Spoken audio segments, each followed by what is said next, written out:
Olé, bienvenue au Frenchcast. Merci pour l'invitation, mon pote. J'aime ça. C'est vrai, moi, je pensais que tu avais déjà vu le nouveau studio. Non. Mais je me suis rendu compte que toi et Charles, vous étiez une des dernières podcasts, je pense, Ah ouais. à l'autre studio, c'est ça? Ça fait un petit bout de temps déjà, mais j'adore ton setup, man. C'est chez nous. C'est parfait. C'est exactement ça que je voudrais avoir. Ah ouais, Mais si tu parles de bien, nouveau man. projet, t'es le bienvenu ici. C'est gentil. Ouais. Je vais take over le podcasting world tranquillement. Pourquoi pas? C'est fun. C'est ouvert ici 24 heures sur 24. Yeah! C'est nice. Alors, qu'est-ce que tu fais? Tu fais beaucoup de travail maintenant. Tu roules, tu fucking Ouais, t'es partout. 100% stand-up. Mon premier sous-écoute est sorti la semaine passée. Félicitations. Merci, man. Je suis excité, vraiment. C'était vraiment une expérience magique, tu sais. T'étais avec Mich. Avec Alors, Michel ouais. Desrochers. Toi, je sais pas c'était quoi ton expérience de sous-écoute parce que tu connaissais Mike avant de savoir que c'était badass faire sous-écoute dans ma tête. Ouais, même quand il m'avait invité à sous-écoute, il était comme, ouais, c'est une big deal, c'est mon podcast. Moi, j'étais juste là, que je chill avec mon ami. Je me rappelle de Poseidon qui réalisait pas que ça va être écouté par des dizaines, des centaines de milliers avec Il toute la mangeait bouffe, tout, man. Je pense que c'est le gars qui a le commandé le plus sur tout le menu du pub. Il arrêtait pas. Puis Mike était comme, écoute, oui, t'as le choix, on n'a pas de problème. Tu peux commander, tu peux manger, c'est juste, tu fais un podcast live devant, honnêtement, tout le Québec. Lui, il a juste entendu c'est Mike qui paye puis il était comme Ouais. je goûte à tout, man. Let's go, Mike, tu payes pour tout ça. Mais moi, j'ai commencé l'humour avec l'espoir qu'un jour, je ferais sous-écoute. Fait que, tu sais, l'étape de concrétisation est encore plus badass, tu sais. Je me rappelle, j'habitais dans les résidences de l'UQAM à Montréal, ma première année à Montréal, puis le bordel, c'est à 2 coins de rue Ouais. de là. Puis c'est mon frère qui m'avait envoyé un épisode de sous-écoute, puis j'étais comme, Chris, si ça, c'est filmé à 2 coins de rue de chez nous, ça veut dire que je suis genre à ça de pouvoir faire de l'humour, en fait, là. Fait que là, c'est ça qui m'a donné le goût de faire mon premier open mic. De réaliser que comme, Chris, je suis dans la bonne ville, les opportunités sont là, faut juste que je me déplace au bordel. Je suis comme, je me sentais dans le showbiz jour 1, là, tu sais. J'aime qu'est-ce que tu viens de dire parce que c'est comme ça que je pense aussi. Puis c'est la seule chose que je répète aux gens. T'es plus proche de tes rêves Ouais. que qu'est-ce que tu penses. Ouais. On pense qu'on est si loin, on voit des... Mais c'est vraiment... Écoute, il y a partout dans toutes les industries, si tu parles avec les gens qui travaillent dans ces industries-là, ils sont majoritairement des imbéciles. Ouais. Si eux, ils peuvent le faire, tu peux le faire. C'est vraiment ça dans toutes Ouais. les industries. Humour, peu importe, d'autres arts, tu veux travailler à l'aéroport, les policiers, Ouais. tout ça. La majorité, quand tu leur parles, t'es comme, Ouais. tabarnak, si N'importe cet qui imbécile a peut le faire. un peu de pouvoir dans l'humour aujourd'hui, c'est comme comment t'as commencé.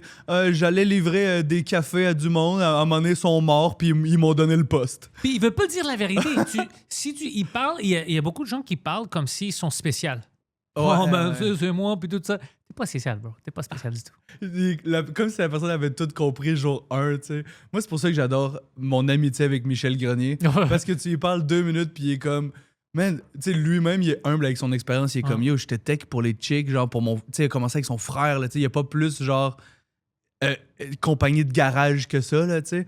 Puis là, il est comme, cette fille-là, man, je l'ai vue, elle a déjà essayé de faire des open mic, mais finalement, elle s'est dit, je vais gérer la business à la place, là, tu sais. Il connaît toutes les histoires de tout le monde. Mais des fois, c'est ça, tu t'es pas assez bon. Ça, c'est vrai. C'est Ouais. pas tout le monde qui peut faire tout. Mais je veux juste dire, si t'as un rêve et t'es bon dans quelque chose, Ouais. laisse pas les gens t'enlever ton espoir. C'est certaines personnes, je sais pas si c'est la jalousie ou quoi, mais ils essayent de te dire comment tu peux pas, c'est trop difficile. Si quelqu'un dit c'est Ouais. trop difficile, c'est peut-être pour eux. Mais toi, au moins, essaye-toi. Exact. Laisse pas ces gens-là te garder par terre ou non, tu peux le faire. Moi, Ou tu peux essayer au moins. la phrase que je me répète souvent, c'est « mets-toi en situation ». Tu sais, si tu te mets en situation de vivre quelque chose, t'as bien plus de chances de le vivre Ouais. que quelqu'un qui fait juste le réfléchir. On en connaît 1000 du monde qui sont comme hey, moi, man, j'ai tellement d'idées de business. Là, si, genre, je commençais à travailler esti, genre, je serais Si. millionnaire. Là, tu sais, j'ai comme, honnêtement, moi, j'en ai en esti des idées. T'es comme, ouais, mais commence par en faire une. Tu vas réaliser que t'es mauvais. Ouais. Puis tu vas travailler mieux sa deuxième. Exact. Mais mets-toi en situation de commencer à faire des affaires. Genre, vivre avec l'idée de comme, moi, je ferais les affaires tellement mieux. Mais c'est pas vrai, là, tu sais. Fait que Ouais. j'ai un ami, un humoriste belge qui vient passer 1 an au Québec cette année. Puis on a commencé à écrire un peu ensemble. Puis là, il est juste en mode, personne me connaît, mais là, j'ai 2 shows à soir. Il est comme, hey, ça dérange-tu si je t'accompagne, tu sais. Fait que là, il est comme, Tu vas rencontrer des gens. il se met en situation Ouais. de que les gens sachent qu'il existe au moins. Parce que si t'es chez vous puis t'envoies des messages puis que personne t'a jamais vu avant, ben c'est vraiment plus tough de te donner une opportunité, tu sais. Se mettre en situation, man. C'est vraiment ça. Puis je me rappelle souvent aussi, je sais pas si c'est Kobe Bryant qui avait dit ça, mais comme tout ce que tu peux faire, et lui, c'était le jeu de qui arrive le plus tôt au gym, là, tu sais. Mais tout ce que Parce que pour lui, c'était ça, c'est ça son travail, c'est ça son métier. Pour nous, c'est vraiment ça. Tu fais toutes les mics que tu peux, les podcasts. Exact. Tu commences ton propre podcast ou quelque chose, une pièce artistique, quelque chose. Tout ce que tu peux faire de plus que quelqu'un d'autre, c'est de l'expérience que les autres ont pas, que toi t'emmagasines, puis qui va te rendre meilleur sur le long terme, tu sais. C'est vrai. Toi, comment t'as vécu? T'es plus à KO, tu faisais les podcasts à KO? Ouais. T'es plus là? Fait déjà 1 an et demi, mettons. C'est toi qui as arrêté ou ils t'ont dit on veut plus rien savoir de toi? Ils m'ont collé ça à la porte. C'est arrivé comment? Parce que je sais pas comment. Ah, je suis heureux d'en parler. Let's go, je me mets du monde à dos. Let's go. Non, mais ça, comment est-ce que tu vires un producteur, un réalisateur de podcast? C'est du jamais vu. T'as pas personne. Parce que c'est des nouveaux métiers. Ben, exact. Mais comme, je tiens à dire que j'ai pas de la hargne pour vrai envers eux. Ils avaient le droit de faire tout ce qu'ils ont fait, mais je trouve que humainement, c'était bad. Mettons. OK, alors commence au début de comment t'as trouvé la job et comment t'as commencé là-bas, pour que je puisse comprendre le contexte. C'est Mathieu Lacroix qui travaillait au Bordel Comedy Club comme tech de son avant. Il a commencé à être gérant chez KO, puis c'est lui qui a eu l'idée de créer un studio chez KO pour ses artistes à lui, finalement, un endroit où ils pouvaient réaliser leur propre podcast. Fait que c'est vraiment lui qui a créé ça. Puis à un moment donné, on s'est croisés sur un show, son réel à lui, il y avait une vraie job, puis il était comme, ben moi, dans 2 semaines, honnêtement, j'ai plus de temps de donner. Fait que vu qu'on venait de se croiser sur un show, il savait que je faisais la technique au Bordel, il était comme, t'as-tu le goût de venir m'aider à builder le studio? Fait que j'ai commencé à réaliser les projets là-bas, notamment, tu sais, les Tout le monde saillit, Bric et Brac et tout, c'est comme tous des projets qui ont commencé le studio. Puis j'ai vraiment adoré ça. C'est ça qui m'a permis de quitter le Bordel, vu que je faisais assez de cash à réaliser des podcasts dans le jour. Ça m'a permis de rajouter des shows le soir. Ah, smart. Parce que, tu sais, la réal au Bordel, c'était nice, mais c'était des soirs. Ça t'empêche de faire du stand-up, alors si tu veux faire les deux... Exact. Fait que j'ai commencé à réaliser des podcasts-là. Ça l'a vraiment grossi, man. Et ça, c'était toujours au nouveau studio à Longueuil? Non, on a commencé au Vieux-Montréal? Sur Notre-Dame, dans le vieux... J'ai jamais vu ces studios-là. Ils sont brûlés avant que j'ai la chance. Ouais. Mais c'était vraiment dans les bureaux. C'était genre l'ancienne cuisine du local qui ont viré. Là. Des fois, on réalisait des podcasts puis il y a du monde qui venait se faire un café parce qu'il n'avait pas catché que le local avait changé. T'sais. Fait que ça a commencé tout petit. Éventuellement, ce bureau-là a brûlé. Il y avait déjà l'intention de se construire des bureaux à Longueuil, mais la tour a brûlé.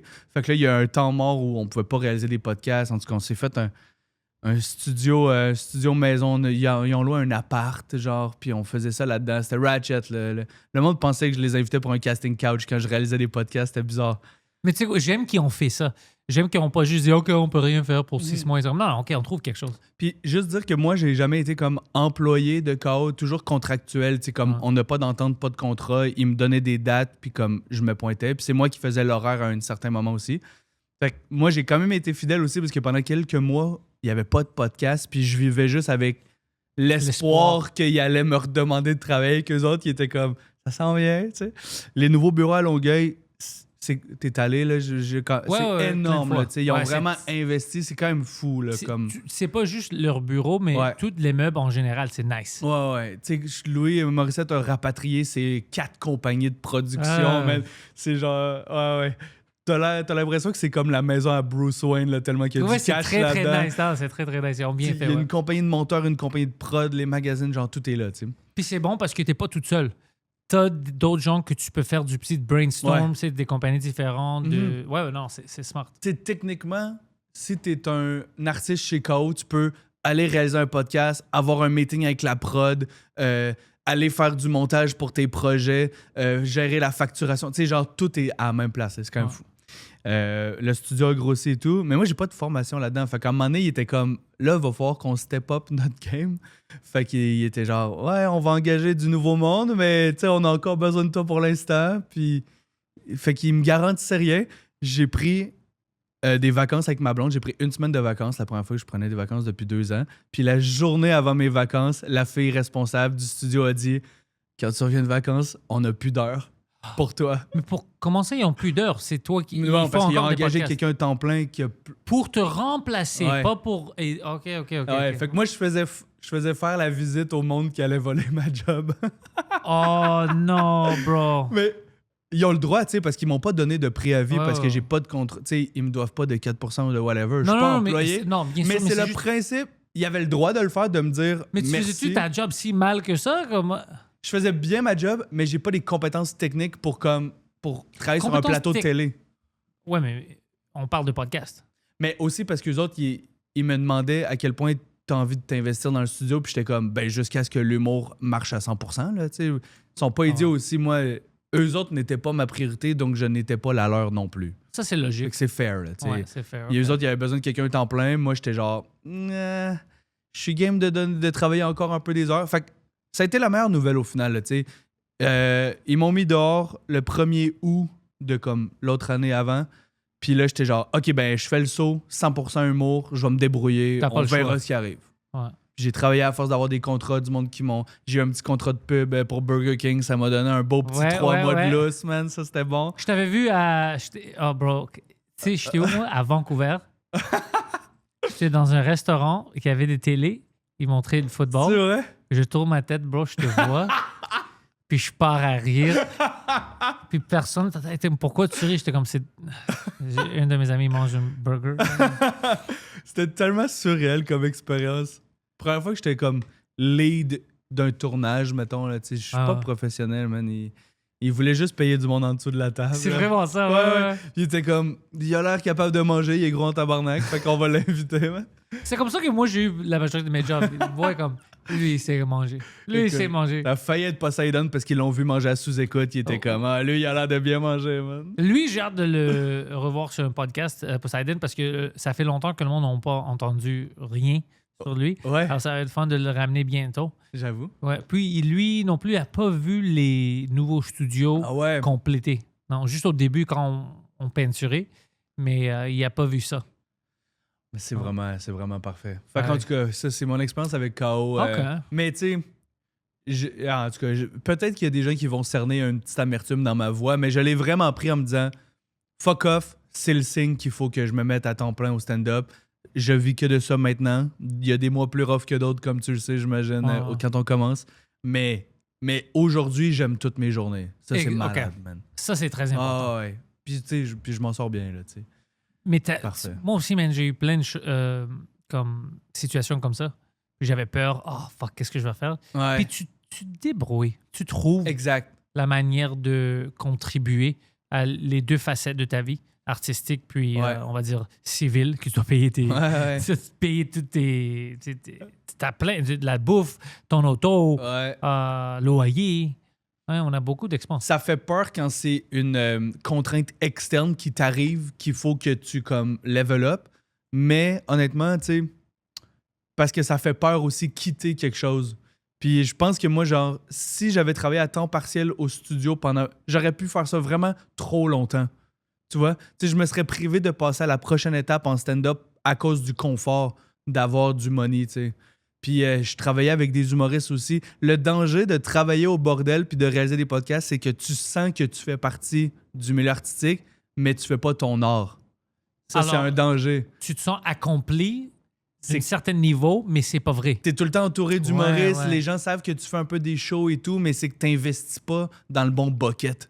Les deux buckets sont cousins, tu travailles avec le même monde, mais tu développes pas la bonne chose, tu sais. C'est bien dit, ouais. Fait que moi, ça m'a juste permis de me concentrer sur les shows, tu sais. Puis maintenant, moi, c'est ta propre tournée encore. Puis t'es partout au Québec, non? Non. T'es pas partout. Je t'avais vu à Québec, moi, quand l'année passée, t'étais là. J'avais vu tes dates que t'avais montées. J'ai fait des 1 heure quelques fois, mais j'ai pas de tournée officielle. J'ai mis une Mais demi-heure. c'est quoi une tournée officielle? C'est toi qui décides. Ben, c'est à toi de me le dire. T'es rendu en production, mon gros Maintenant, cochon. mais avant ça, pour moi, c'était une tournée. Mais maintenant, comme ils ont dit, là, c'est une vraie tournée. Ouais, exactement, man. C'est quand t'as du cash, c'est quand tu te donnes une carte de crédit, c'est comme, hey, on te donne tous ces shows-là, mais il faut que tu rembourses. Ah, mais c'est vraiment ça. Mais C'est c'est ça parce vraiment que ça. le monde pense que c'est facile, mais c'est juste, c'est comme un pour eux. Puis moi, je suis comme très, très heureux. Puis je je suis humble dans tout ça. Puis pour moi, c'est un privilège d'avoir une compagnie comme ça qui croit dans mon humour puis dans qu'est-ce que j'ai à dire. Sans blague, bravo. Merci, C'est une grosse étape. C'est que là, tu sens, j'imagine que tu as une machine, tu es appuyé par des gens. Ça fait longtemps que tu travailles avec ta gérante, puis elle me semble excellente dans beaucoup de domaines, mais là, c'est que tu as accès à 1000 ressources. Là, mais les ressources qu'on avait besoin, elle sait rien de ça. Moi non plus. On se débrouillait ensemble. Pour les bookings, tu sais comment toi, tu te bookes toi-même. Ouais. Ça fait des années que je me book moi-même, puis j'ai l'aide de Geneviève, ma gérante. Puis elle aussi, c'était nouveau pour elle. Alors là, qu'on va voir ça ensemble, c'est pas facile. Parce que, premièrement, t'as pas accès à toutes les salles. Puis je veux pas dire des grandes salles, même des petites salles. Ouais. Puis pas parce qu'ils sont méchants, mais qu'est-ce qui se passe? C'est les plus grands boîtes, tout ça, ils vont booker des dates pendant 2 années, on va dire. Ouais. Même s'ils n'ont pas un artiste pour cette date-là. Ils vont mettre un de leurs artistes. Alors là, il y a des salles. Ils réservent. Mais tu dois, sinon tu vas te perdre. C'est vrai, man. Alors, il y a plein de petites choses comme ça, comme, écoute, nous, on est booké jusqu'à 2027. Si tu n'es pas avec, alors tu peux rien faire. Il y a d'autres pour, par exemple, la publicité, les pubs. Moi, j'ai mon niche. Des podcasters, des comedy geeks, des fans de Mike, tout ça. Mais c'est pas tous les fans de Mike qui connaissent je suis qui s'ils n'ont pas vu mes épisodes. C'est pas tout le monde au Québec qui aime l'humour. C'est même pas d'aimer mon humour. Il y a des gens qui savent pas que j'existe. Exact. Sans avoir accès à des gens qui savent comment te vendre puis te montrer devant tout le monde, tu peux pas vraiment percer puis monter un autre niveau. Tu vas toujours rester. Moi, je pense que c'est ça. J'avais atteint ma limite de qu'est-ce que je peux faire indépendante, toute seule. Et je fais comme, je vais utiliser YouTube, je vais utiliser mes ressources à moi.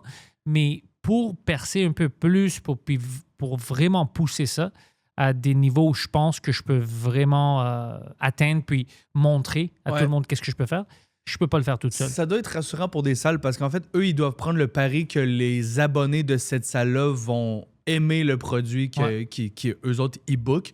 Fait que c'est comme d'avoir une compagnie de production comme ça qui ont déjà des artistes qui ont envoyé dans ces salles-là puis que ça a bien marché. C'est comme si c'est le stamp of approval de OK, si cette compagnie-là qui nous ont déjà apporté des artistes qui ont fait le travail valide cet artiste-là, on va le valider aussi par la bande. C'est comme il y a un aspect de confiance. Comme quand un ami que tu sais qui a des bons goûts de musique te recommande un nouvel album, t'es comme, je vais sûrement aimer ça. Je vais l'écouter au moins. Ouais. Puis c'est ça. Puis aussi, c'est des gens qui connaissent beaucoup le milieu. Alors, ils savent comment. Tu sais, ils sont très, très gentils avec moi. Ils discutent tout, puis ils me forcent ils forcent pas. Tu sais, est-ce que tu aimes ça? Qu'est-ce que tu penses de cette idée? Ils sont vraiment comme ça. Ouais. Puis on n'a même pas vraiment commencé encore. Ouais. Tout le travail va se faire dans les prochains mois. Maintenant, c'est juste du rodage. Et on booké des petites salles pour que je continue de roder cette heure-là. Vous allez planifier une tournée, genre? C'est ça. Eux, ils planifient déjà ça. Mais c'est ça l'affaire. Au lieu de qu'est-ce qu'ils m'ont expliqué, puis c'est vraiment nice parce que moi, je fais tout. Je fais mes podcasts, c'est moi qui book. Je travaille. Alors, je suis toujours occupé. Ils m'ont dit, écoute, on veut prendre en charge de ça pour que toi, tu puisses penser juste à ton humour. C'est vraiment ça. Pense à ton art parce que, tu sais, c'est fun. Le monde aime ça. Ils me voient un peu comme un businessman. Puis c'est fun à regarder. Oh, tu regardes qu'est-ce qu'il fait. Mais c'est pas bon pour mon art. C'est pas bon pour ma santé mentale non plus. Je dois prendre une petite break de ça puis mettre une focus sur l'art. Absolument. Puis être capable de me dire, OK, je sais que ces gens-là, ils savent qu'est-ce qu'ils font. Puis il n'y a personne comme ces boîtes-là, on va dire. Puis pour moi, pour Entourage, c'est une des boîtes qui savent le plus de tout le monde. Mais la voix des gens indépendants est tellement payante parce que, tu sais, tout le travail que tu as fait, puis quand tu as appris ton travail, c'est payant là parce que, tu sais, peut-être que pas nécessairement la compagnie qui tu travailles là, mais si une compagnie t'offre des trucs, puis tu fais comme, mais non, je sais que ça marche pas de même, je sais que c'est pas ces prix-là, c'est telle affaire. Tout le travail que tu as fait en amont, c'est que tu vas pouvoir sentir la merde arriver de plus loin. Là. Et puis pour eux, c'est bon parce que c'est ça qu'ils m'ont dit. Tu as déjà fait tout ce travail-là. Alors, c'est pas. Ils ont pas peur de me mettre devant le public. Ils n'ont pas peur de me mettre en entrevue. Ouais. Comme, oh non, on n'a jamais vu qu'est-ce qu'il va dire lui si en entrevue à Radio-Can, il va-tu dire des bêtises? Mais non, ils savent déjà, j'ai une historique de moi en public puis professionnel. Je suis toujours là à mon affaire. Parce que ça, c'est une autre peur qu'il peut avoir des grandes boîtes. Quand tu signes quelqu'un, puis c'est quelqu'un que, tu sais, veut pas, le monde me voit quand même que je viens de l'extérieur, le milieu anglophone, on va dire, tout ça. Alors, ils savent pas, lui, il va travailler comment, puis il va se présenter comment publiquement. Tu sais, si tu ne me connais pas, c'est juste un gars avec un accent. Tu sais pas vraiment qu'est-ce qui se passe.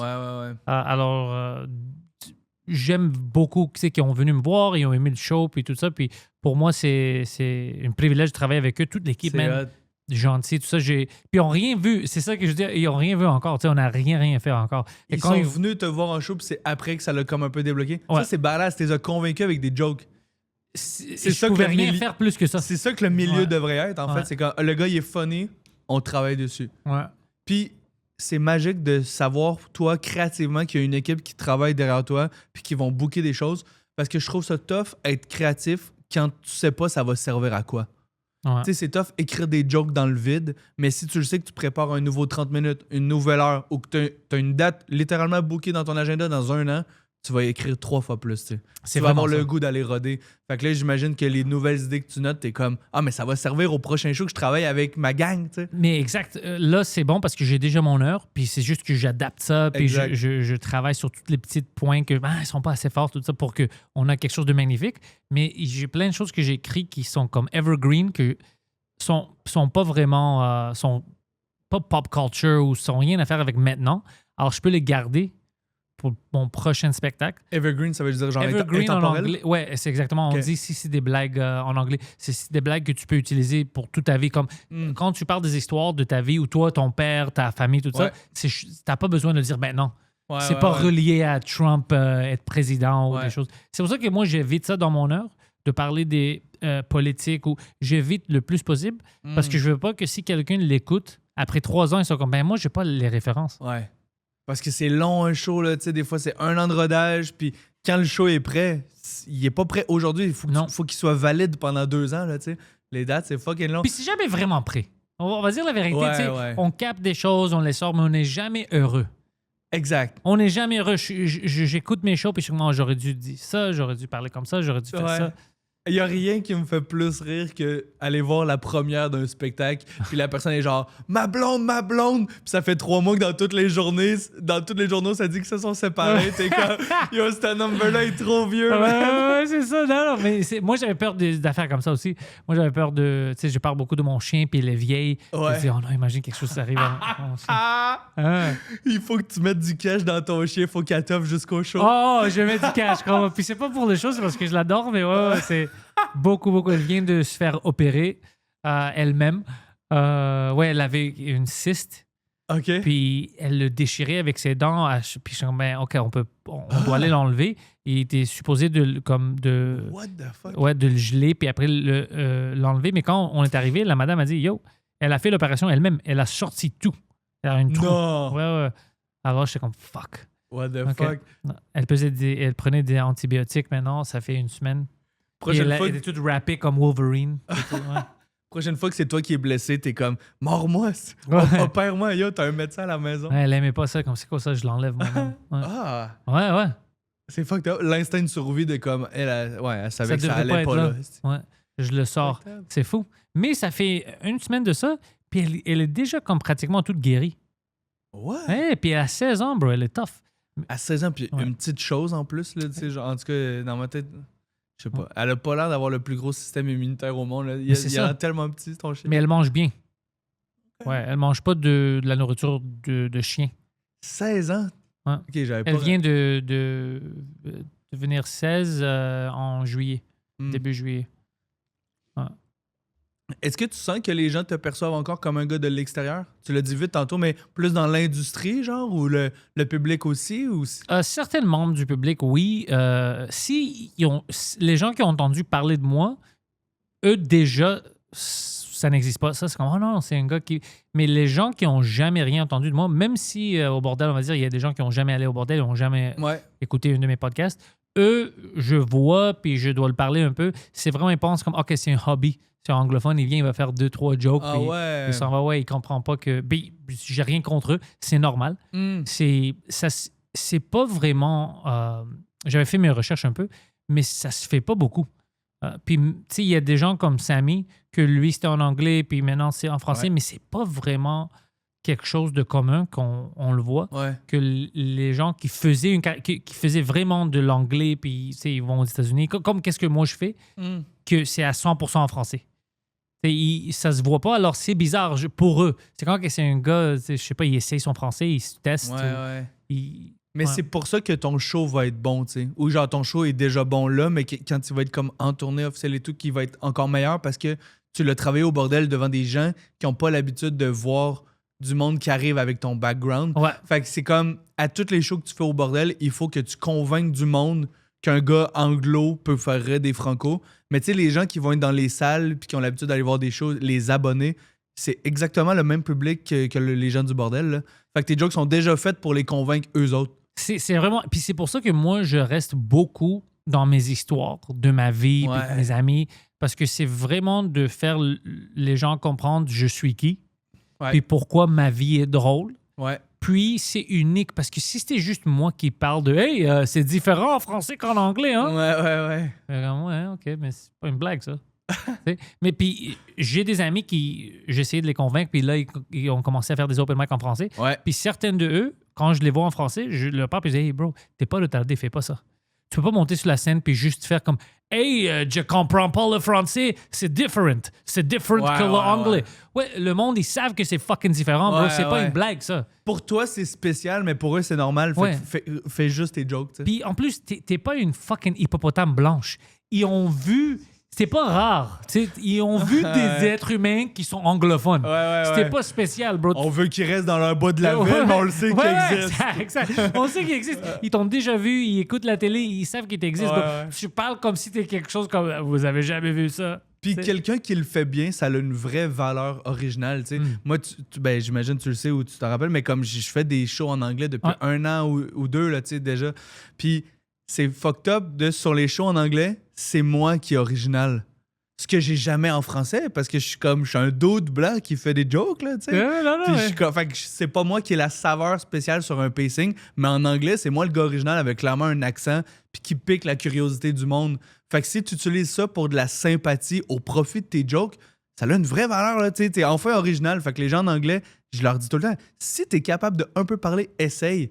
Parce que tu vas avoir une couleur différente en français, puis ça va t'aider à travailler. Puis c'est ça qu'on veut comme public. Moi, je veux quelque chose de différent. Ouais. Mais je vois des fois le bloc dans le cerveau de certains gens parce que c'est quand même difficile à comprendre. Ben, comme c'est pas mon accent, parce que déjà, mon accent, c'est pas anglophone, c'est grec. Ouais. Alors là, c'est comme, ben, OK, anglo, c'est différent. Mais puis moi, je suis très comme, let's go le Québec. Ouais. Alors ça aussi, c'est comme... Il nous niaise-tu, puis il a terminé sa blague avec fuck le Québec. Mais non, c'est un gars très pro-Québec. Alors, tout ça, tu vois, ils essayent de comprendre qu'est-ce que je vois devant moi, c'est qui ça. Puis je comprends pourquoi c'est bizarre, c'est nouveau. Mais les gens sentent l'intention positive, je suis sûr, parce que non seulement. En plus, tu souris beaucoup sur scène, t'as une énergie positive, c'est comme t'as un casting de moteur, mais une énergie de gentil, tu sais. Mais les gens sentent cette essence-là. Puis je pense que même quand je fais des shows en anglais, les gens sentent que je fais un effort. Ouais. C'est juste ça qu'on veut. T'sais. Puis je pense qu'au Québec, en français, si un anglo se force à essayer de parler français, les gens, je pense, sont vraiment reconnaissants et plus sont complices. Ils sont reconnaissants que tu essayes. Ben pour moi, je dis à tout le monde, c'est important parce qu'il me disait au début, quand je commençais à vraiment rentrer en français puis le faire beaucoup, tu perds ton temps parce que tu peux pas sortir de Montréal. Dès que tu sors, ils vont t'haïr, c'est le racisme, tout ça. Puis, bro, c'est pas juste le contraire. La majorité de mon Patreon, tu vois les noms, c'est tous des francophones qui viennent d'ailleurs de Montréal. La majorité, c'est hors Montréal. Mes shows, quand je suis à l'extérieur de Montréal, même à 7 heures de Montréal, on s'en fout. C'est eux les premiers qui achètent mes billets puis tout ça. C'est complètement le contraire. Puis moi, je suis heureux de le répéter aux gens qui me disent le contraire. Je dis, écoute, moi, je le vis. C'est pas ça. C'est le soutien que moi, je reçois des Québécois francophones. C'est plus que n'importe quel autre. C'est plus que les Grecs. C'est les francophones québécois qui me donnent le plus de support. Mais je pense que c'est ça l'identité québécoise. C'est genre, tu sais, on peut pas demander à tout le monde de parler pareil. Premièrement, ce serait boring. Mais fais un effort. Mais juste essaye. Puis les gens sont reconnaissants.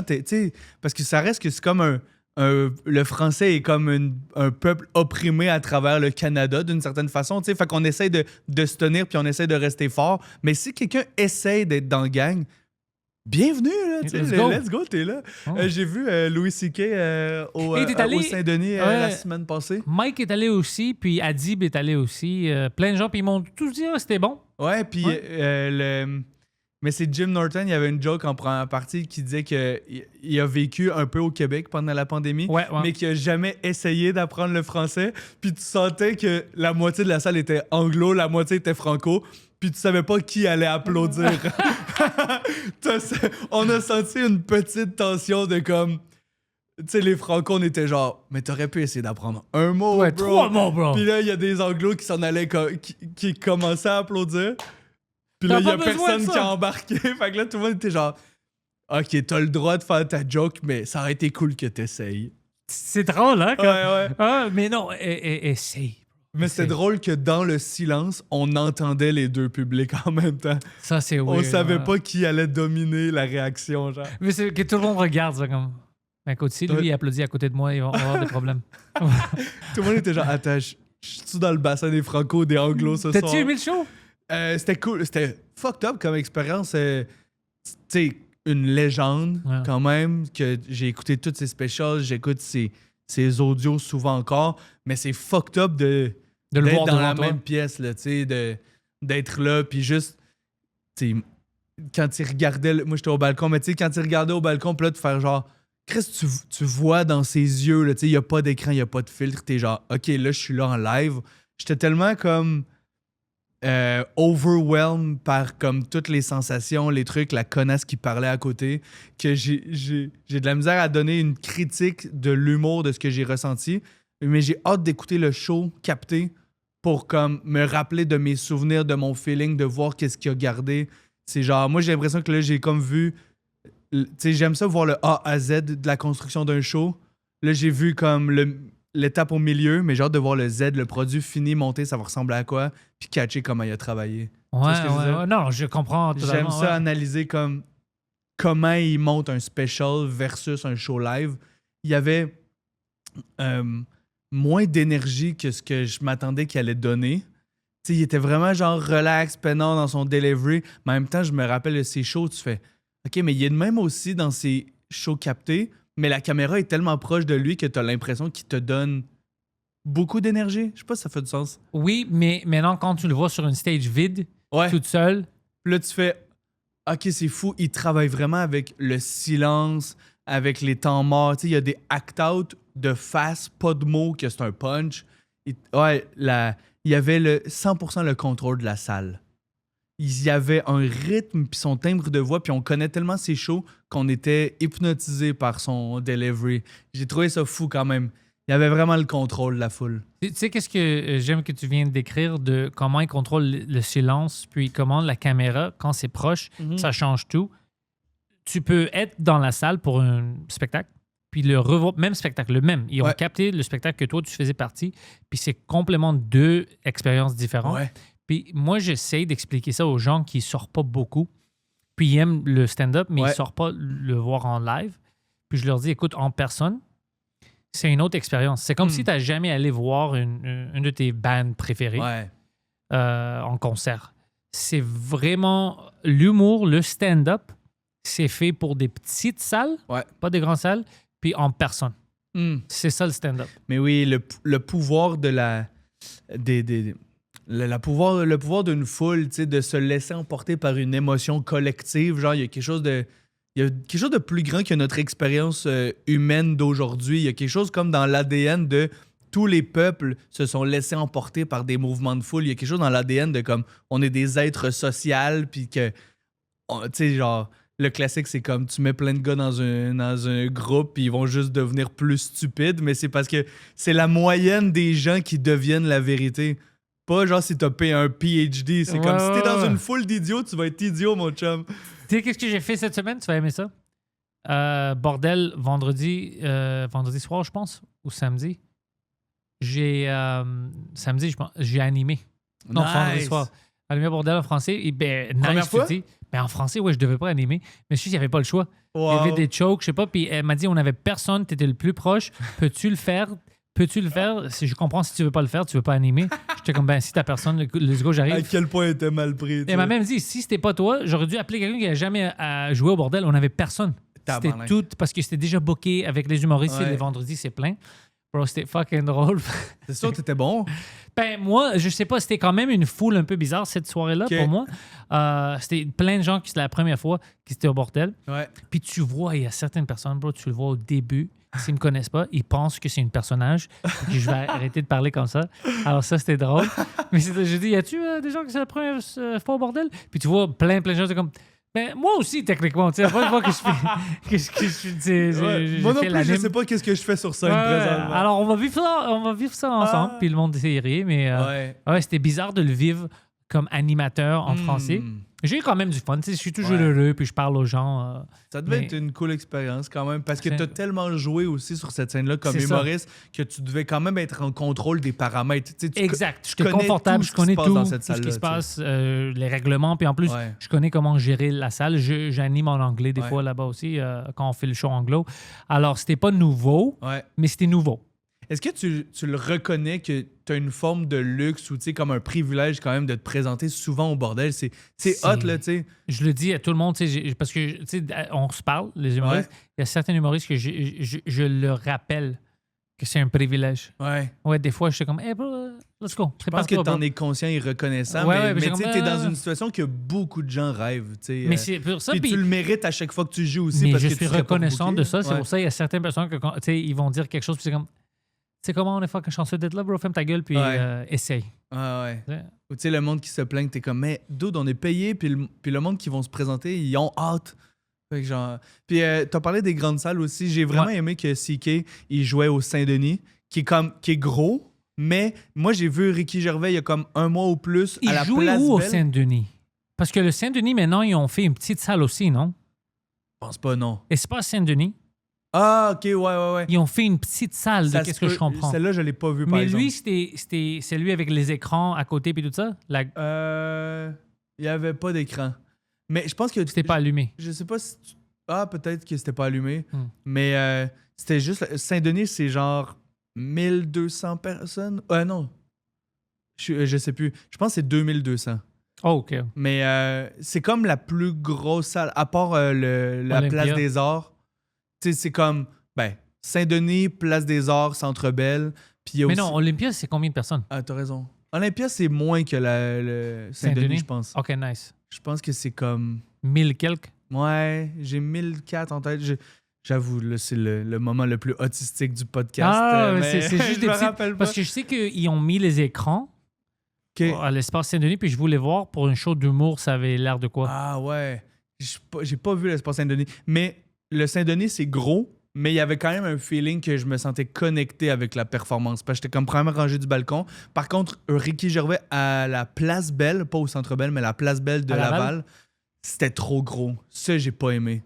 Ça, t'avais pas le choix de regarder les écrans. C'est ça. C'est quoi? Le stand-up, comme je te dis, c'est plus petit. Tu sais, c'est fun si c'est une expérience... Comme on va dire, Mike, il va faire le Centre Bell, il va terminer modeste, puis après faire ce écoute. Puis lui, c'est sa dernière chance, on va déjà avoir capté ça, on va pas le capter mais c'est différent, au Centre Bell. C'est un happening, tu sais. C'est un happening, c'est ça, parce que la captation, ça se fait pas là-bas, c'est déjà fait, ça va vraiment être, et on dernière fait chance. Ça. On fait ça, même si tu as déjà vu le spectacle, viens le fêter avec. Exact. J'aime ce concept-là. Ça, c'est parfait. Mais aux États-Unis, maintenant, il y a des artistes que leur tournée, c'est toutes des arénas puis tout ça. Exact. Ça, c'est wrong. C'est fun pour eux, puis c'est de l'argent qu'ils vont faire. Ouais. Mais c'est pas. Tu sais, c'est weird. Ça peut pas être la seule façon que ton public peut connecter avec ton art. Non, j'avais vu Bill Burr, ça fait 2 années, je pense, au Centre Bell avec Mike. Puis, c'est pas. C'était comme, OK, c'est Bill Burr, mais je l'avais déjà vu dans des salles plus petites. C'est pas le même affaire. Exact. T'as besoin d'être connecté justement à la foule. Une grosse foule, c'est nice, mais elle peut pas être éparpillée ou trop grosse. Puis là, il y avait vraiment un aspect d'aréna que j'ai pas aimé. Puis tout le long du show, en plus, j'étais comme ça, tu sais, parce que c'est fait pour regarder la glace, en fait, mais lui, il était au bout de la salle. Fait que là, tout le long du show, j'ai fucking mal au cou.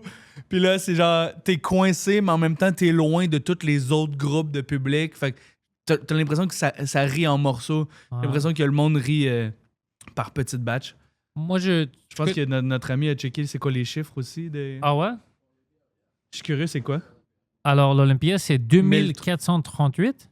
For standing. For standing. Mais general admission... 1300 assis. 1300 assis. J'ai dit 1004, j'étais pas loin. Ouais, t'avais raison. Oh, c'est nice. Puis Saint-Denis, je pense que c'est 2000. Oh, tu peux faire un cabaret style. Imagine ça, hein? Si tu le fais style cabaret, ça va de 1300 à entre 400 puis 750. C'est quand même une grande différence. 400, c'est des énormes tables, là, je Mais peux c'est pas ça. le croire. Là. Mais de 1000... Théâtre Saint-Denis, 2180 sièges. Ça, c'est cool aussi. Yo, je suis fier de mon ballpark quand même, j'étais pas C'est loin. un très bon ballpark. Je suis fier d'être un peu autiste là-dessus. Appartement Saint-Denis, Hôtel Saint-Denis. Other Saint-Denis, ça c'est drôle, ils ont trouvé toutes les Saint-Denis. Oh, tu vois, ouais, ils ont le studio. Alors, ils ont 2, Hall 1 puis Hall 2. The capacity is not fixed number, depends ça, c'est une on autre affaire qu'il y a peut-être des salles qui vont te proposer éventuellement. Tu sais, quand la grosse salle, mettons, te connaît pas, des fois, ils offrent de faire le foyer qu'ils appellent ou comme la... Mais des fois, ça vaut la peine. Quand moi, c'est vraiment intéressant indépendant, comme ça vaut la peine. Ouais. Parce que tu as moins de sièges, puis là, c'est comme si tu le remplis, mettons, 2 fois, ben la salle va pouvoir te faire confiance que la grosse salle, elle va être remplie, tu sais. Ouais. Souvent, eux autres, ils achètent le show, fait qu'il faut qu'ils se remboursent avec les gens qui vont être curieux. Là. Exact. C'est pour ça que, comme je te dis, pour moi, c'est important d'avoir des gens avec qui peuvent me pousser. Tu serais le bienvenu sur notre podcast, La Règle de 3 podcasts, que je co-anime avec Charles Deschamps. Il m'a dit ça hier que ce serait hot qu'on te reçoive pour parler de ça. Je suis là. Bro, quand tu veux. J'ai fait sa première partie hier, on a fait de la route, puis il était comme à Québec. OK, nice. Puis il m'a dit, ce serait bon, Pentelis, parler de c'est quoi rentrer dans une prod, rentrer encore plus dans les détails. On a 1000 questions, je suis sûr. Ben, tout ce que je peux répondre, je vais répondre. Parce qu'il y a plein de choses que je sais pas encore. Ouais. Qu'on va vivre ensemble. Mais c'est stimulant quand même. Ouais. Et c'est quoi, mettons, y a-tu un bout qui te fait peur de cette nouvelle collaboration-là? Oui, de les décevoir. Ah ouais? Ouais. Ça me fait peur. C'était real comme answer, ça? Mais c'est vrai. C'est bon? juste ça qui me fait peur, ouais. Parce que moi, je suis prêt à travailler, je vais faire tout ce que j'ai à faire. Mais si je sens qu'eux, ils ont rien reçu de ma part, ils n'ont pas gagné ou perdu de l'argent, tout ça, là, non, je ne vais pas être heureux. Puis j'ai parlé avec certaines personnes que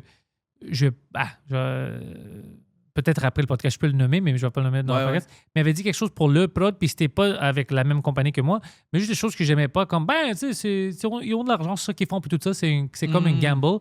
Puis moi, j'étais comme, ça, c'est weird, tu sais, ils ont mis de confiance en toi, puis de dire, je m'en fous s'ils perdent de l'argent, puis tout ça, eux, ils peuvent dire la même chose à propos de toi. Comme, on a assez de l'argent, on a mis de l'argent, on va pas mettre beaucoup sur lui ou sur elle, tout ça.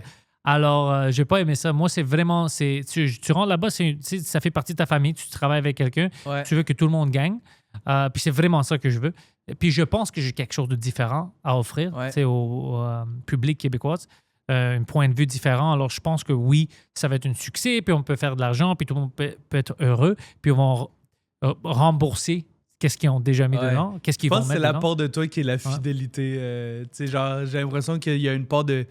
T'es fidèle à cette personne-là qui t'a fait confiance. Genre, je sais pas si t'es en couple ou si tu dates en ce moment, mais si les filles entendent ça, les filles vont bander. Là, le gars, il est fidèle avec sa compagnie de prod, c'est sûr qu'il me trompe pas. Man. Non, j'ai même pas le temps de te tromper. Je veux pas te décevoir. J'ai même pas le temps de te tromper. Mais c'est ça, je veux pas les décevoir. Tu sais, si quelqu'un met de la confiance en toi, puis il voit quelque chose que c'est difficile à montrer aux gens que tu as ce talent-là, puis tu as ce work ethic-là. Alors, quand quelqu'un ils n'ont pas besoin de moi. Ils ont assez d'artistes ici, puis il y a beaucoup d'artistes disponibles qui n'ont pas d'équipe de prod, puis ils ne sont pas signés. Alors, c'est pas comme si on a besoin de Pentelis et il n'y a personne d'autre. C'est pas ça du tout. On aime qu'est-ce qu'il fait, puis on pense qu'on peut travailler avec lui. Alors, pour moi, c'est un honneur. Si tu me permets une autre question. Ouais. Est-ce que tu as peur de perdre le contrôle sur des décisions exécutives? Mais je vais dire quelque chose qui est bon à propos d'entourage. Non, ils m'ont dit, écoute, c'est à toi, le last word, c'est vraiment à toi. Ça, c'est magique. Tout à propos de les photos qu'on va prendre, les décisions à propos des salles, qu'est-ce que tu veux ça. Mais moi, je leur dis, écoute, tout ça, c'est à vous. Vous me pointez. Je sais pas, t'es à Sherbrooke, telle date. Moi, je vais pas m'ostiner. Moi, je vais être là. Tu le mets dans mon horaire. Moi, je travaille, je vais là-bas. À propos de mon image, ils ont dit, tout va comme avec ce que tu veux. Puis c'est toi qui vas prendre la décision finale. Alors, non, et je te dis, ils sont très, très cool. Ils sont très... c'est pas comme, hey, t'es avec nous maintenant, là, écoute. Puis moi, je suis prêt à ça aussi. Il y a plein de choses, je leur avais dit, écoute, je vais pas m'ostiner beaucoup. Il y a certaines choses que moi, je veux juste parce que qui me représentent. C'est cool artistiquement, mais... Ah, man, t'as la meilleure énergie. Toutes les idées que vous avez, let's go, lancer. Il y a plein... Moi, je suis ouvert à ça. Let's go. Il y a plein de choses que moi, je peux pas penser ou j'ai jamais pensé à ça. Parce que, tu sais... Vous connaissez le milieu mieux que moi. Ouais, parce qu'eux, ils veulent t'accompagner, mais il faut que tu restes fidèle à toi-même aussi parce que t'es comme... je veux pas changer mon image ou dans quelques années, si jamais nos chemins se séparent, c'est comme il faut que je sois resté fidèle à ce que j'ai puis que les gens qui ont décidé de me suivre avant qu'on travaille ensemble restent fidèles pour les bonnes raisons aussi. Mais eux, c'est ça qu'ils veulent. C'est ça, magique. parce qu'ils ont dit, écoute, toi, t'es déjà toi, c'est ça qu'on veut. Ouais. Si on voulait te changer, on aurait dû chercher quelqu'un d'autre qui est déjà ça. C'est bon, man. Moi, c'est la seule affaire qui me titillerait. Depuis que je suis en couple avec ma copine, puis depuis qu'on habite ensemble, j'ai réalisé que je suis fucking rigide dans la vie, man. Ouais. Ah ouais, il faut vraiment que je travaille là-dessus. J'ai la méthode que je pense qui est la bonne dans ma tête, puis c'est comme, il faut que je l'essaye avant d'avoir des inputs externes, puis genre, on fait juste la vaisselle, tabarnak.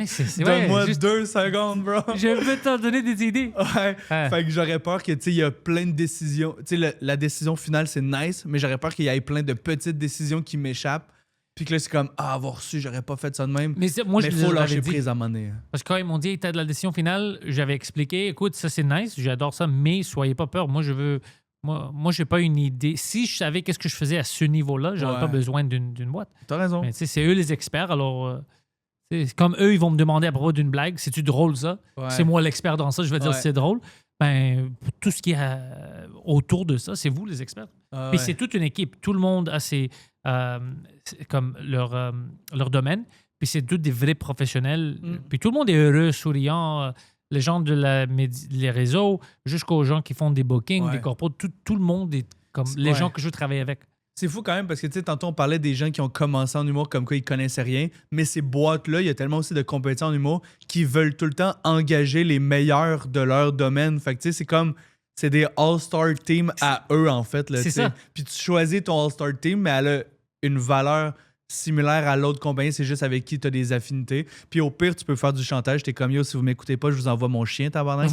Il va vous enlever des morceaux de corps, ce style-là, man. Non, mais jusqu'à date, man, j'ai peur de rien. Ils sont très, très gentils avec moi. Puis moi aussi avec eux, ils sont cool. Je les aime. Je n'ai pas rencontré quelqu'un que j'aime pas là-bas. C'est quand même, tu sais, dans les étapes concrètes, on parlait de ce que Sous-Écoute représente pour moi, tu sais, quand j'ai commencé l'humour, mais, tu sais, jouer au bordel, être régulier au bordel, être signé en prod, c'est quand même avoir un gérant ou une gérante, c'est dans les étapes concrètes qu'on peut évaluer comme des paliers. Ouais. C'est intéressant. T'es sur un nouveau plateau, man. Bientôt, tu vas être trop big. Tu vas avoir 2 montres en or, man. 2 montres. Bientôt. Ouais, tu sais, c'est drôle que tu... Ouais, j'aime cette montre. J'avais eu ça fait quelques années, puis je la portais pas. Puis j'étais comme, oh non, tu sais, c'est... je vais pas le briser, puis tout ça. Bien. Ouais, non, c'est pas hyper... C'est une Tissot, c'est pas une Rolex ou quelque chose. Mais c'est juste que moi, je l'aimais, tu sais. C'est cool, oui. Mais après, ça fait quelques mois que j'étais comme, tu sais quoi? Je la porte pas pour quelle raison? Ouais. C'est comme, si je la porte jamais, c'est fucking de l'argent gaspillé. Ouais. Tu sais, alors j'ai fuck that, je vais le mettre. Puis si ça brise, si quelque chose, c'est la vie, tu sais, je vais le réparer.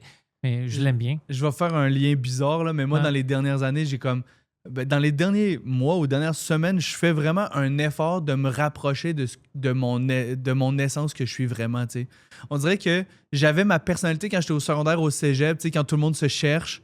Ouais. Puis là, pendant un bout de temps, j'ai l'impression que j'ai comme fait un effort à ressembler à d'autres, tu sais, parce que tu veux monter des paliers, fait que tu veux comme juste vestimentaire. J'étais comme, ça a l'air d'être la mode, ça, je vais faire ça un peu. Puis seulement, tu réalises, ça te donne pas plus d'opportunités. Non. Ou tu deviens juste plus comme les autres, puis tu perds ton unicité.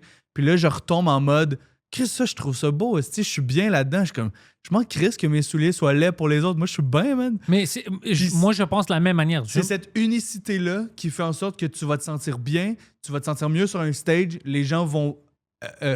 ça va plus résonner avec les gens. Ta vérité, c'est que... en mode, fuck le jugement des autres, soyons 100% nous-mêmes. Tu sais quoi, je pense que ça m'a aidé, ma carrière en français, d'être comme ça, plus comme ça, parce que je pouvais pas cacher que j'étais différent. Ah. Alors, au début, tu sais, t'essayes un peu de... Mais après, écoute, je suis pas allé à l'École nationale de l'humour, alors j'ai un style complètement différent. Ouais. Déjà, toute mon éducation, toute ma jeunesse, j'ai vécu une vie vraiment différente que les autres autour de moi dans l'humour. Alors, je me dis, tu sais quoi? C'est impossible de le cacher. Je peux pas faire comme les autres, même si je voulais le faire. Même si j'ai le meilleur acteur, je peux pas. Ouais. J'ai toutes des petites choses qui m'empêchent. Alors, OK, je vis dans ça. Puis quand j'ai su que hey, non, le monde aime ça. Ils n'ont pas les Exact. histoires que j'ai avec les criminels et tout ça. Quand tu le flippes comme une force, c'est là que tu réalises genre tout le pouvoir de ton vécu. En fait, t'es comme personne n'a vécu ça.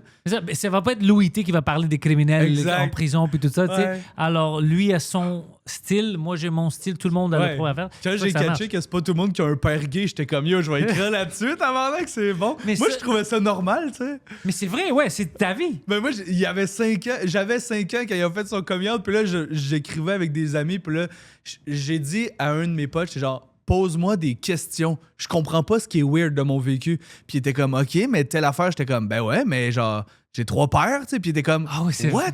Puis là, tu sais, c'était genre, ben on vivait 6 gars dans la même maison, tu sais, parce que mon père, mon beau-père, puis les 2 enfants on était 6 gars, puis il était genre, 6 gars dans la même maison, what the fuck? Puis là, j'étais genre, c'est vrai que c'est pas normal, esti. Mais tu vois, toi, t'as grandi avec 6 gars dans la maison. Ouais. Moi, c'était toutes des femmes. Je suis le seul gars. Qui genre mais ma mère, j'ai 3 sœurs. Okay. Ouais. Alors, ouais. Mais ça, c'est une différence que tu catches pas quand c'est tout ce que tu connais, là, tu sais. Non, moi, j'ai grandi avec des femmes autour de moi. C'est vrai, ouais. Mais le monde pense, parce que à cause de l'extérieur, puis mon casting, puis tout ça,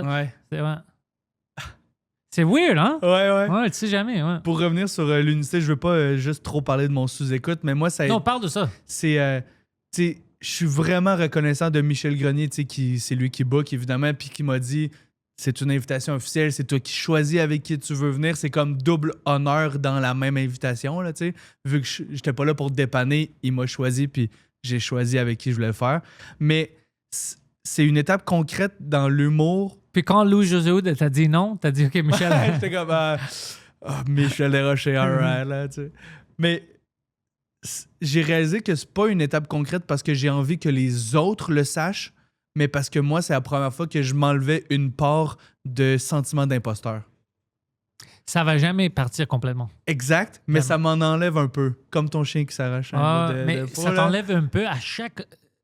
Fuck, man, c'est bien dit.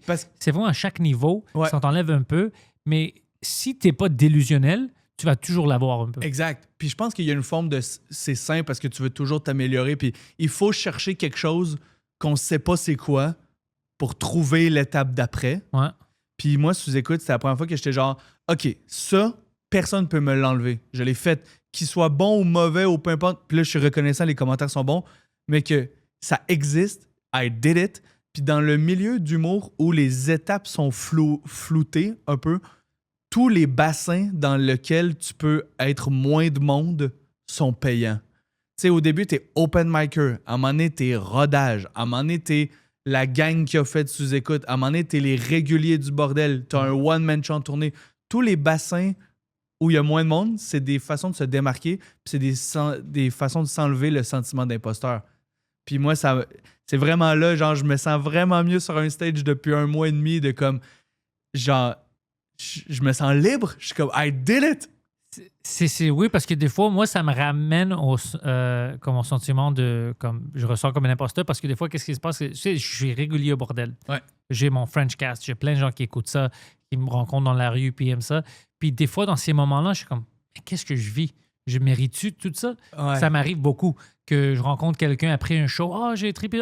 Pantel, au bordel. Je savais pas que tu allais être là ce soir. Je suis désolé. Je suis fan du French Cast. » Puis je suis heureux de les voir, mais après, je sens comme, je mérite-tu ce respect de cette personne qui m'aime beaucoup, qui écoute mes podcasts? Dans ton dos, on dit non. Mais bien sûr. Mais devant toi, oui. Non, mais c'est ça.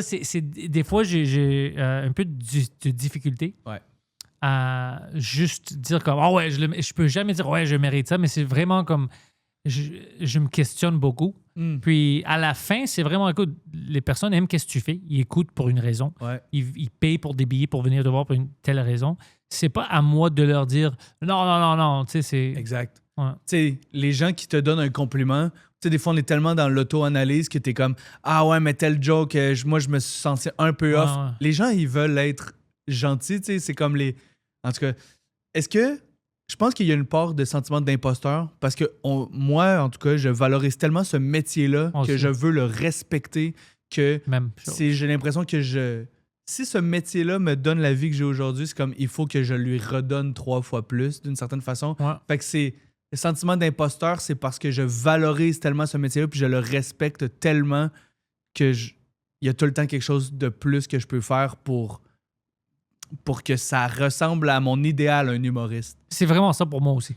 C'est comme ça que... C'était-tu ton rêve quand tu étais tout jeune aussi, stand-up? Pas tout jeune. Moi, je savais même pas que c'était une possibilité. C'était, je pense, la première fois que j'avais pensé à ça, ça devrait être quand première ou deuxième année de secondaire. Ah, mais ben, tu sais, ça reste toujours pareil dans, Ouais, c'est tout pareil dans le développement. Là. J'avais vu Eddie, c'est mon ami Danny, il avait loué de Blockbuster, Eddie Murphy. Nice. Puis lui, c'était mon préféré. Mais c'était vraiment. C'est pour ça que sur scène, des fois, tu fais des blackface? C'est juste pour ça. Ah ouais? Hein? Pour imiter ton idole? Le monde qui se fâche, c'est parce que c'est des racistes qui n'aiment pas Eddie Murphy, puis ils ne voient pas la ressemblance. C'est mon idole! C'est mon idole, c'est de lui que je commençais à utiliser le N-word beaucoup. Par respect. Je l'ai fait par respect. C'est ton costume d'Halloween, je pense, dans quelques semaines. Ouais. Ben, non, c'est mon costume de chaque samedi. Alors, c'est vraiment lui, je l'avais vu sur la scène, puis ses histoires, il parlait de sa famille. Puis il y avait une blague quand il niaisait les Italiens quand ils ont vu Rocky, puis tout ça. Puis c'était toutes des choses que je pouvais comprendre. Puis c'était toutes des choses que je pouvais analyser comme, ah ouais, ma vie aussi, comme moi aussi, j'ai des amis qui ont fait telle affaire. Ouais. Ça aussi, c'est drôle dans ma vie. C'était pas... Tu sais, il y a certains humoristes que c'est des fabrications, puis c'est drôle, mais c'est pas vrai. Tu comprends ce que je veux dire? Ouais. Mais lui, parce que c'était vrai, puis il venait... Pour lui, son hors de « Hey, tu vois comment moi, je suis différent », c'est parce que c'était un noir dans les États-Unis. Alors, pour lui, comme démontrer « Je suis différent qu'eux », mais moi, en grandissant, c'est toutes les allophones, on se sent un peu à part. Puis, j'avais pas vraiment quelqu'un qui me parlait puis comprenait ça, mais lui, j'avais vu comme, oh, lui aussi, il se sent un peu à part, mais pas totalement à part. Tu fais partie de ça. Alors, c'était le plus proche de voir, ah, OK, c'est pas tout le monde est comme ça. Tout le monde pense. C'est sûr qu'il y a des Québécois francophones qui viennent à Montréal, puis eux, ils sont un peu à part, mais pas vraiment à part. Oh, c'est un monde différent. T'sais. Alors, fuck, tout le monde vit ça.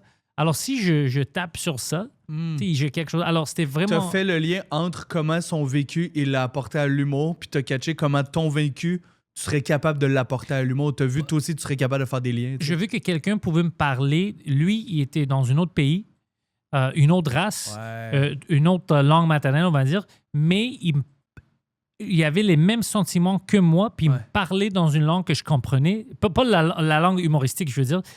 Puis ça m'a fait quelque chose. C'est comme, oh shit, ça, c'est possible. Ouais. Ça, c'est possible. Lui, il fait ça, puis il me parle à moi. Eddie Murphy ne savait pas, c'est quand il faisait son special, qu'il va parler à un petit jeune homme grec à Montréal.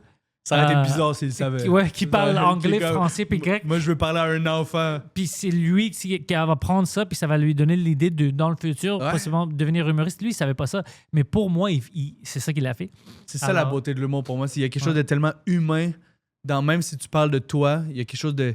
dans le rapport aux autres. Il y a tout le temps comme une valeur unanime dans un bit qui résonne pour vrai. Là. Dans un bit qui mérite d'être dans un special, c'est que c'est des référents communs. Ça n'a pas besoin d'être toujours toi. C'est ça l'autre affaire. La représentation puis tout ça. La représentation, ça doit pas toujours être exact. Parce que pour moi, lui, c'était une représentation de moi. C'est ça. Mais c'est pas un grec. Il vient même pas de ça. Mais pour moi, juste son... être à part, mais dans ça, puis avoir des petites références avec ces personnes, son peuple. Tout ça, pour moi, je me voyais, tu vois. J'avais pas besoin de quelqu'un d'être grec qui parle avec un accent. J'avais pas besoin d'être exact. Mais lui, pour moi, il me représentait. Alors, c'est bizarre de le décrire parce que je vois des fois, les gens parlent de la représentation. Ça doit pas être tout exact, sinon tu vas avoir 1000 personnes pour chaque cas spécifique, puis ça ne représente pas tout. Non. Tu as juste besoin d'avoir des voix différentes qui peuvent te parler.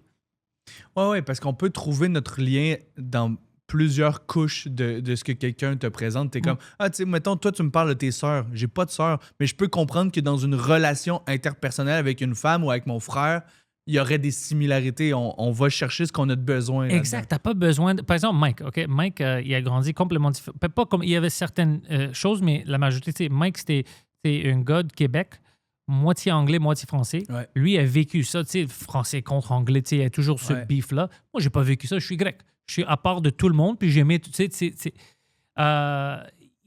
mais avec Mike, il comprend le monde le plus proche de moi, comme on me voit vraiment... le monde plus proche que mes amis que j'ai grandi avec. style d'humour, il n'y a personne sur cette planète qui comprend mon style ou moi, je comprends son style plus que Mike. Mike me fait rire en me regardant. Juste, je sais où est-ce qu'il veut aller, puis il peut me faire rire. Alors, beau, ça. mais j'avais pas besoin que Mike soit... Tu sais, il n'est pas grec. Il y a plein d'autres choses qu'on n'a pas. Alors, la représentation, c'est pas quelque chose de forcé comme, on doit avoir 2 Noirs, 2 Algériens. Non, Parce que ce qui vous unit est plus profond que ça. Exact. Ouais. Exact. Moi, je peux trouver quelque chose de plus... on va dire le mari de Sinem. Onur, lui est turc, moi je suis grec. Moi, j'ai plein de choses en commun avec lui qui n'ont rien à faire avec la race grecque, turque, tout ça. Rien, mais artistique, puis drôle, puis la vie. Il a vécu quand même une vie parallèle de la mienne avec le même type de personnes. Ouais. Alors, j'ai pas besoin que c'est forcé comme pour que Pantelis c'est confortable, on doit avoir une autre grecque avec des cheveux longs. Non, ça n'a rien à foutre. Puis tout ça, c'est comme si ça pousse de qu'est-ce que moi quand tu mets des gens dans ces boîtes là, c'est comme si ça pousse un peu sans le vouloir un peu le racisme, comme tu mets des gens dans des boîtes. Toi, OK, t'es haïtien, tu sais qu'est-ce que tu vas trouver drôle? D'autres haïtiens comme ça, je me tiens mieux avec Preach qu'avec la majorité de mes amis grecs que je connais. Explique-moi ça. C'est vrai. Sinon, genre, tu sais, c'est stupide. Puis, pas besoin que ce soit pareil, juste relatable. Juste relatable, puis les gens, ils forcent ça un peu comme, on n'a pas assez de Noirs, on n'a pas assez de Grecs, on n'a pas assez... Bro, arrête, c'est plus raciste quand tu fais ça. Ouais. C'est beaucoup plus... Mais tu le vois pas parce que ça vient pas d'une place méchante. Le résultat, c'est fucking weird puis un peu dégueulasse, mais je sais que ça vient pas de là, alors je parle des fois aux gens, mais des fois, des gens, ils veulent pousser des choses qu'ils pensent c'est anti-raciste, mais c'est totalement raciste. Un personnage de black qui est écrit par un blanc, la communauté va le sentir, là, tu sais, c'est genre, moi, j'ai peut-être pas, je vais catcher les erreurs dans le truc, mais c'est comme, mais t'entends des fois du monde en entrevant en podcast, c'est comme, yo, cette affaire-là, il y a personne qui dit ça dans la communauté. Puis c'est des fois où on va faire comme, on va, je sais pas, ça va être une scène, c'est une église, on va dire grecque, OK? Ouais. Puis là, dans cette scène, shit, il y a trop de blancs, on va mettre 3, on va dire noirs, puis comme, écoute, bro, t'as-tu déjà allé dans une église grecque? Ça, maintenant, tu le rends bizarre parce que tu le forces. Ouais, exact. Tu vois? Alors là, c'est weird parce que tu le forces parce que tu veux montrer plus d'autres ethnies, c'est bon, mais dans ce contexte-là, on le sent que c'est forcé, puis tu veux pas que ça soit raciste, mais c'est un peu fucking weird. Ça devient raciste parce que tu pousses. Je travaille un bit qui ressemble à ça aujourd'hui sur genre, à force de vouloir aider une personne, on en traumatise 32. Là. Parce que j'ai une amie qui est prof avec des jeunes TSS qui sont sur le trouble du spectre de l'autisme, puis un jeune qui est accro à la porn. Fait qu'il peut pas s'empêcher de se masturber. Puis la direction a décidé qu'il faut pas qu'il manque des notions. Fait qu'ils ont mis une tente dans le fond de la classe. Mais bro. Fait que le jeune, quand il y a une pulsion, il se crosse dans le cours. Il y a une tente à sperme, bro.